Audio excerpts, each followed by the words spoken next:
Right now on the National Weather Desk, severe storms strike again. Tons of power flashes. As possible tornadoes and powerful winds cause even more damage, millions of people face the risk of even stronger storms today. Just a loud gust of wind and a crack. Not so peachy. That's what fruit farmers are saying in the Great Lakes. Farmers lost their peach crops due to the bitter January cold. Agonizing allergies. Could the suffocating season be getting longer? Allergy season arrived early this year. How MLB is now using weather data to determine how balls will behave inside ballparks. We basically have the model of what we think the wind is going to do. And how to make sure your ceiling fan is giving you optimal output. From our nation's capital, this is the National Weather Desk. Good morning, everyone, and welcome to the National Weather Desk. I'm Angela Brown. Severe storms once again pounded the nation's midsection on Monday with tornadoes, hail, and also strong winds. And there's a high risk of even more damaging weather today. 67 million Americans are under threat of severe weather from Texas to Michigan and into New England. The greatest risk of 4 out of 5 in Iowa and portions of Wisconsin, Illinois, and Missouri. We'll have more on that threat in just a moment. But first, at least one tornado was reported in Grand Isle, Nebraska, and that's where our storm chaser, Brett Adair, found these supercell thunderstorms along Interstate 80. After sunset, other storms pushed into the region, bringing heavy rain, rotating winds, and also some power flashes. Strong winds, also strong storms also swept through Missouri early Monday morning. Now this is Springfield, where the winds brought down trees and also power lines and also damaged cars. Some homes and buildings were also damaged. There is cleanup underway in Kansas City region right now. Martin Augustine has more on the aftermath. The wood chippers helping speed up a long cleanup from a storm that lasted maybe 15 seconds, says Kyle Kofer. Just a loud gust of wind and a crack. His worst fears coming true when an enormous cottonwood tree in his backyard smashed his home of 21 years in two. He was in the bedroom, his wife the kitchen, his two boys in bed, all unhurt, all scared. I gave mad big peace. I thought I was dying. I thought I was dead. I'd have nightmares about that tree falling before. And it just, that gust of wind just came out of nowhere. The chainsaws roaring to life last night, almost as soon as the storm moved on. But it wasn't until the sun came up that homeowners such as Heather Solzin truly appreciated the storm's wrath. Her home battered, her husband removing tree limbs thrown down with enough power to puncture the roof in several spots.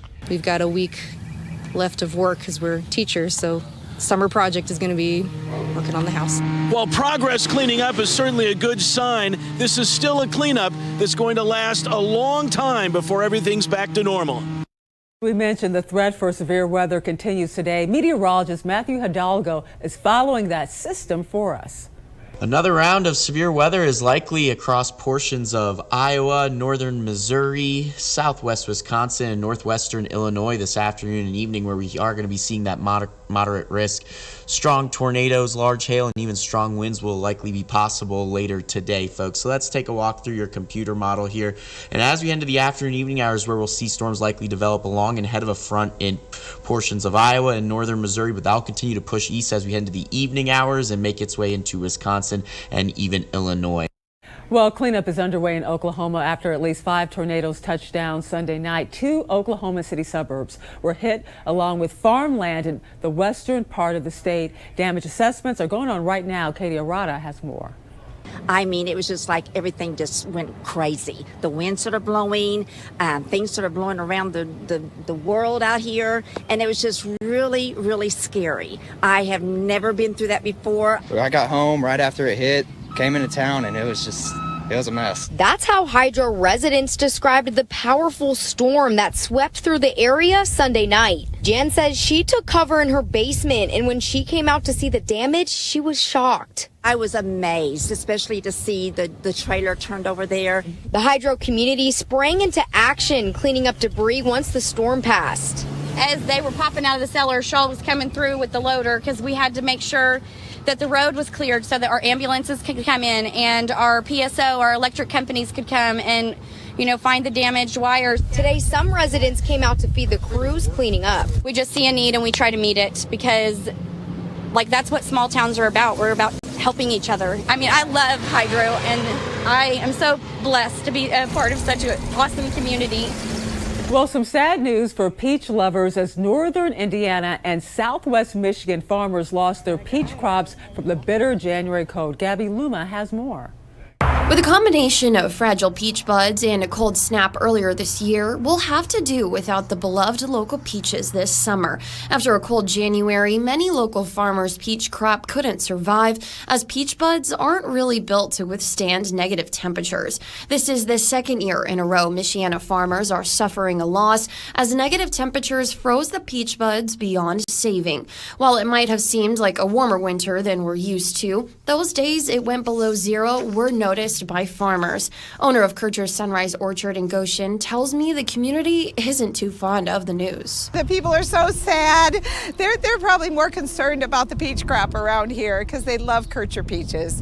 We have some really super varieties, and we tree ripen them, so when you take them off the tree and you bite into them, the juice runs down your face. Does this mean other crops were affected? Maureen tells me no. Fortunately, the farm's signature fruit, apples, are built to withstand the winter. She adds apple buds can withstand negative temperatures, while peaches, on the other hand, aren't as hardy and are lost once the temps drop negative. Maureen says it's something farmers really can't see coming. It's nothing that we can predict unless we have a really cold temperature in the winter, and then we say, well, we're probably not going to have a peach crop this year. We will have lots of the summer fruits. Strawberries are going to start early this year. That's the big news you want to talk about.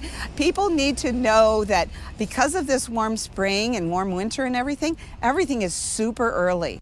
May is Wildfire Awareness Month, and power lines are becoming a bigger cause of wildfires due to drought. With peak wildfire season on the horizon, fire crews and also utility companies are preparing for what could be a tough season. Savannah Welch is in Portland, Oregon with more. I really make sure that the kind of plants and trees I have, they're not easily something catch fire, and try to keep some of those things a little bit away from the home. Beju Patel has lived near Forest Park for 10 years, and Forest Park is in one of PGE's public safety power shutoff zones. These are areas where, during dangerous weather conditions, PGE will temporarily shut off power to prevent power lines from sparking a fire. Pacific Power also has PSPS zones, and earlier this month in Seattle, Puget Sound Energy announced it would also be adopting preventative shutoffs. John Farmer with PGE says a PSPS is used as a last resort. It helps us understand where to make system hardening upgrades like overhead lines to underground conversions. This year, PGE added another zone in Salem and refined some of its existing zones. And as fire crews prepare for the upcoming season, they say these shutoffs are helping response times. If we have a chance to reduce tying up our personnel so that we can properly respond to events that are appropriate for our response, that's great. It's nice to know that PGE has gone out of their way to make sure to be ready to shut the power down to reduce fire damage or fire start possibilities during those significant weather events. It's getting warmer outside, and talk is heating up about diseases that humans can get from bugs like Lyme disease, West Nile virus. But do you know where mosquitoes actually encounter those viruses? Meteorologist Jeanette Colley explains. Did you know that birds are the primary carriers of the West Nile virus and not mosquitoes? Recently, there was a story about a mosquito pool or a group of mosquitoes on San Antonio's southwest side that tested positive for West Nile virus.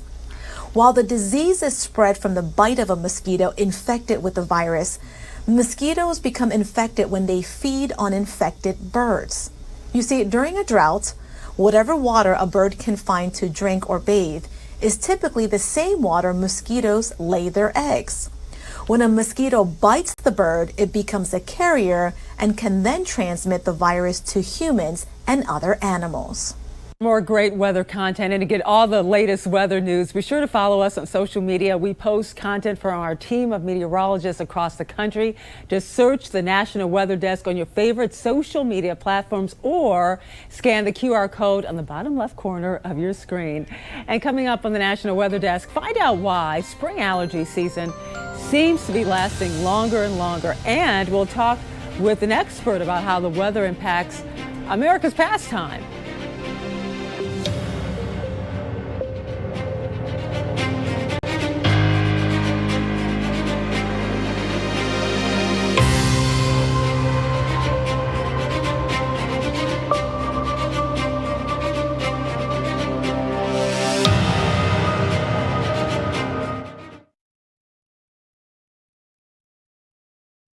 I'm meteorologist Charlie Lopresti with Look at the Northeast. We have heat and humidity building in the Northeast this week. Look at these temperatures surging to the 80s to near 90. It's not quite as hot at the coastline thanks to a stiff southerly wind developing. In fact, we'll start the day with a lot of low clouds and fog near the coast. That's going to burn off. Most of the Northeast sees a lot of sun today.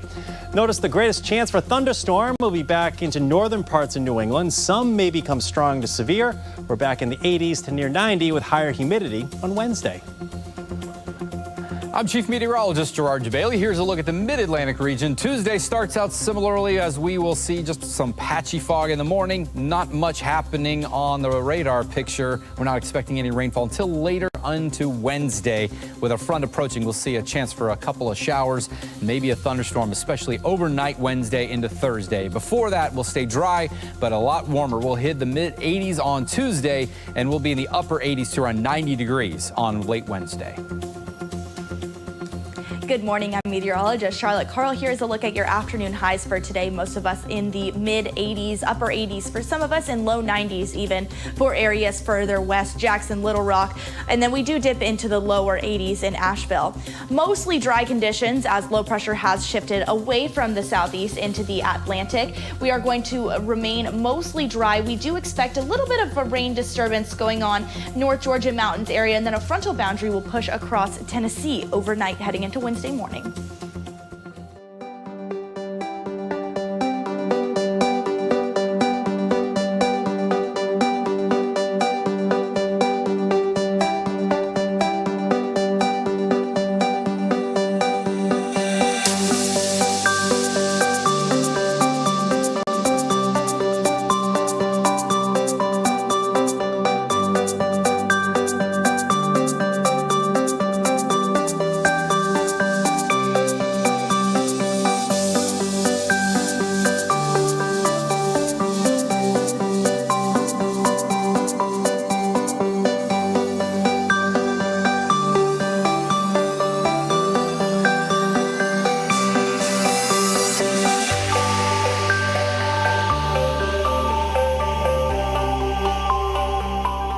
Weather Window, presented by the National Weather Desk. Hail the size of tennis balls fell on the Oklahoma City area Sunday night. Other images compare what fell to objects like eggs, ping pong balls, and quarters. And the cicadas are emerging in the Quincy, Illinois area. This year, two broods not seen together in more than 200 years continue popping up in parts of the Midwest and Southeast. Listen to Off the Radar, new episodes every Tuesday. Many places around the country are still in the middle of allergy season. Beth Hunt spoke with an expert to find out if the season is getting longer and what you can do to help reduce your allergy symptoms. So right now is the peak of allergy season. We have the trees and the grasses pollinating. Making matters worse, allergy season arrived early this year, which means you'll likely have to battle your symptoms longer. Mid-February is usually when the tree pollen starts. I'm seeing some tree pollen start even earlier in February. And then we're going a little bit later into the fall as well. Usually after we get our first freeze in the fall is the end of allergy season. And that's usually the first week of November, but now it seems like it may be more toward the second week of November. Dr. Eddie Shields with Arkansas Allergy and Asthma Clinic says there are three main types of pollen that cause seasonal allergies. Earlier in the spring, tree pollen is the main culprit. After that, grasses pollinate, followed by weeds in late summer and early fall. But there are some things you can do to beat the symptoms. The less exposure you have to the pollen, the better off you are. So the windows shut in the house and in the car. If you're going to be outside in the pollen, like working in the yard, wearing a mask and eye protection is helpful. As soon as you're finished, shower and get the pollen off of you. Over-the-counter medication is also an option. Dr. Shields says nasal sprays work best. If you'll start those preventative nasal sprays before the season starts and use them on a regular basis, you'll have a much better spring or much better fall. But if your symptoms seem unbearable, even with medication, you may want to consider allergy shots. This immunotherapy can effectively turn off the allergic reaction. That's what we see all the time. It works 80 to 90% of the time. Dr. Shields calls it a more long-term solution. He says after 3 to 5 years of shots, most people are free of allergy symptoms. There's a project in place to battle climate change in northern Michigan. Meteorologist Trevor Robideau went to the forest where it's happening and spoke with an expert about the work that is underway right now. Currently, some of our biggest issues with climate change are invasive pests and diseases. So we've seen that with emerald ash borer, also beech bark disease, which is currently damaging a lot of our beech trees that we have. And most recently, hemlock woolly adulgid is moving into this Leelanau area. They have a lot of plans in place, but first and foremost, they must minimize damage done by invasive species. The most basic thing that we can be doing to increase forest resiliency here is to increase the species diversity. So that's having a bunch of different tree species kind of within this forest, just so when that next wave of either pests or diseases comes through, if it affects one species of trees, there's a great number of other trees that are here, so that minimizes the impact. But that's not their only approach. Garone says another thing they can do is manage the age class of the trees in the area. So that's having old mature trees, middle-aged trees, and young trees. An issue that we have currently is with the deer population. They come and browse a lot of the saplings, so we're missing some age classes here. So this past spring, the Leelanau Conservancy planted 700 trees of varying species. Most of those species are currently present either within this forest in low numbers or kind of within the surrounding greater area. They say with change inevitable, Garone is eager to take action as early as possible to deal with any problems thrown at us by climate change. Climate change is an existential crisis that I think we're all facing in a lot of different ways. When we're planting trees, we're thinking in forest time, so we're thinking in decades and centuries. So we need to be thinking a little bit ahead of kind of our next threats. So this planting is really setting up this forest to thrive for decades and centuries to come. Cicadas are out in full force in some parts of the U.S., and if you've heard them, you know they can be loud. Meteorologist Bill Race posted about it on Facebook. So in the common areas where I live here, there's one of the roads that go on through. A lot of traffic through there, but here's the sound of cicadas in these woods now. The last week they have really come out. So let's listen a second.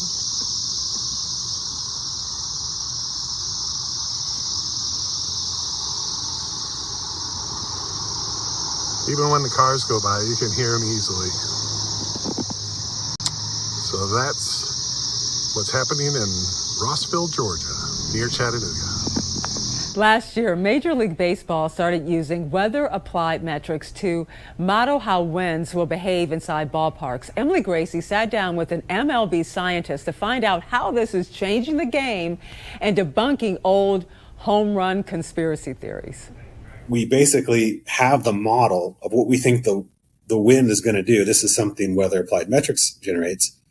And they'll have, standard trajectories to left field, to center field, to right field, and they can tell you what the typical deflection of those hits will be days in advance. So take me through how this data that you're looking at now is helping to solve old mysteries. Ted Williams in June of 1946, hit a ball that hit a fan in the head who was sitting in that seat. And that's, probably a typical thing, but in this case, it was really far away from home plate. And estimates back at the time, went from like 450 to 500 feet. But more recently, we've got really good geospatial data of parks from LiDAR measurements. And we can see that seat actually is 495 feet away from home plate, and it's 30 feet off the ground. So we have a really good measurement of where that seat is. And it seemed impossible for anyone to hit a ball that far. What's like a really good home run today? How far would it go? Yeah, like 450-foot home run is kind of a headline if it happens top notch. Today. Okay. And so 502 seems ridiculous. Well, we've had some 500-foot home runs. I think we've had a handful in the StatCast era when we've been tracking home runs. But Ted Williams' home run would have gone about 530 feet. And we've never measured anything close to that in the StatCast era, which is why it's controversial. But the big revelation that we got from Weather Applied Metrics and looking at historical, stadium architecture was in 1946, Fenway Park was actually much shorter. And also, conveniently at that time, there was a massive storm in the Northeast that day. Ted hit a ball really hard, and it got up into this unabated stream of winds going super fast almost immediately, and that wind carried it all the way to that red seat in right field. And to hear more from Clay about how wind impacts different ballparks in different ways, check out this week's episode of Off the Radar, our podcast. You'll also learn about how this wind modeling could impact sports betting. Find Off the Radar anywhere you listen to your podcast. And before we take a short break, let's take in views of beautiful strawberry fields from above.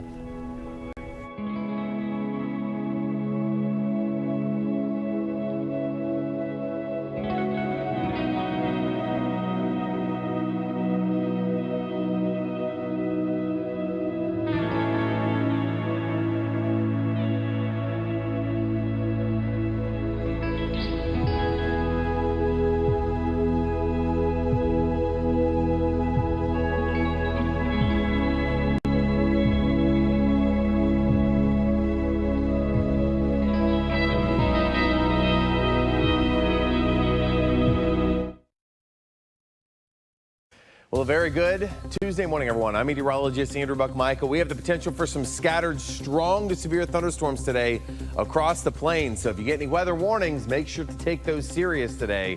These storms will continue moving their way to the east as we head into the day tomorrow. Not quite as likely to be severe for the day tomorrow, but still be aware you get a severe thunderstorm warning, doesn't matter. It's going to be pretty strong. And as we head into your Thursday, still some scattered thunderstorms across a lot of the Midwest.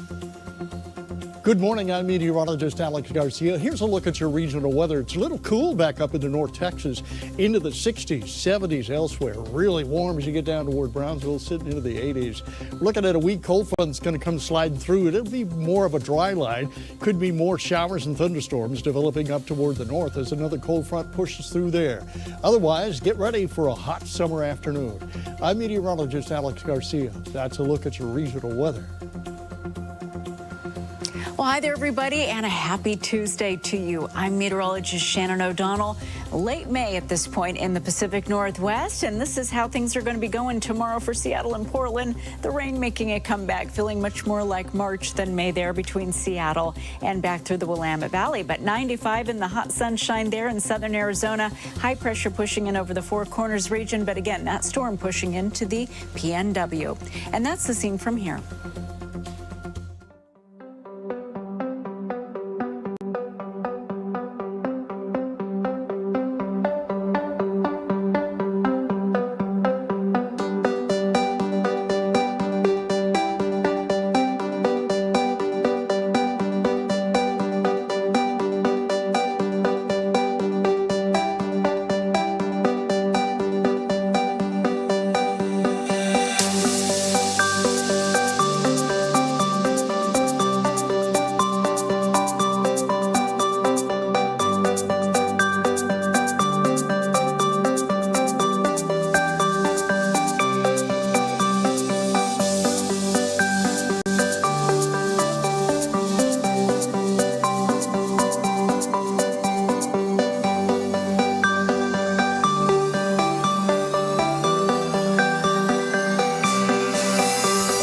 Watching the National Weather Desk. Well, we all know that ceiling fans can help keep a room cool, but did you know that the direction you want the fan to spin changes with the season? Meteorologist Teresa Carter explains. When it comes to ceiling fan direction, there are two main settings to consider: counterclockwise and clockwise. During the warm summer months, ceiling fan direction should be spinning counterclockwise. This direction allows the fan blades to push the cooler air down to establish a comfortable cool breeze. The blades push the air down in a column, making the room feel cooler than it really is and improving air circulation to keep temperatures consistent. Now, in the winter, the ceiling fan direction should be clockwise. This motion creates an updraft to push the warmer air that has risen to the ceiling back down to the room, which helps your body feel warmer. Now, by doing this, you can also save on energy costs when the ceiling fan is on the correct setting to support your cooling or heating efforts. And we love to share your weather content on the air. You can find us on all of your favorite social media platforms. Just search the National Weather Desk. We'll be right back.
Thank you so much for joining us. I'm Angela Brown. Make it a great Tuesday.